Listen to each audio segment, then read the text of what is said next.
interested in indoor vertical farming or container farming but didn't know where to start, then this episode of Agri-Focus Barbados is for you. Today we're going to speak to Bernard Schleister, who's going to tell us all about how it is that you can get started. So Bernard, yes, what exactly is indoor vertical farming?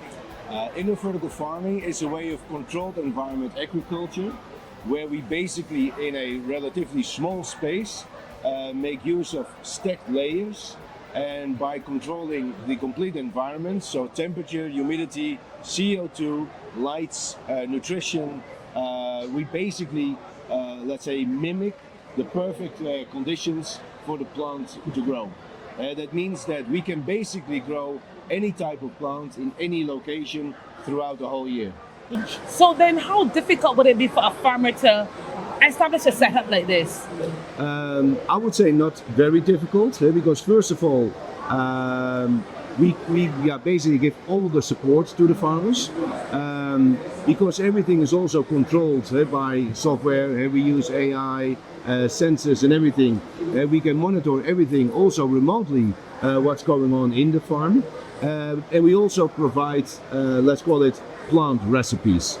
So it's all set up in the software. So if, for example, the farmer wants to grow arugula or basil or any other, strawberries, any other type of products, the basic, let's say, elements are already programmed up front.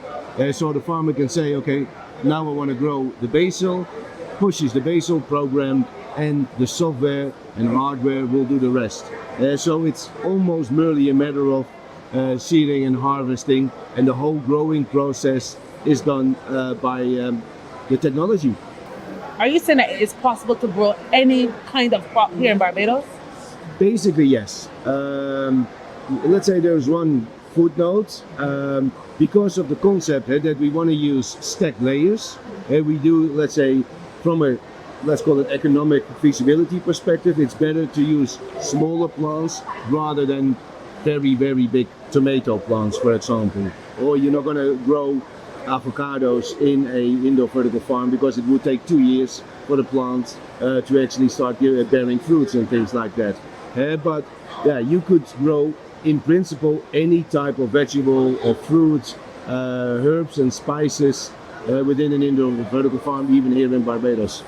So how costly is it compared to traditional farming? It depends. Let's say the initial cost for the equipment is, for example, higher than what you would have in traditional farming outdoors. But if you look at the effectiveness and the productivity of it, we can basically boost let's call it yields, with 20 to 30 times compared to traditional farming. So where you might only have once or twice a year a harvest with traditional farming, we might actually have 20 to 30 harvests a year. Because we don't have seasons, we control, let's say, the whole day and night. So yeah, if you then look at, let's say, cost versus yields, I think you are in a better situation. We basically do all the setup for the farmer. So we bring the equipment, we train the farmer, we give support, both physically as well as online. So for the farmer, it's very much a plug and play exercise. And what about maintenance? What do the maintenance costs look like? My colleague Mark is here with us today as well.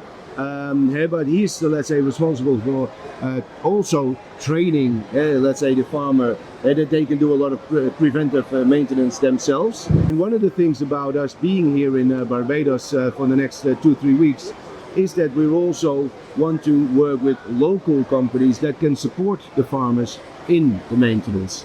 So that, yeah, we don't need to be, let's say, flying in from Europe just for things like that. So our mission is really to empower the local communities, local farmers, but also create local jobs and work with local companies to help us in, let's say, this, future of agriculture here in Barbados.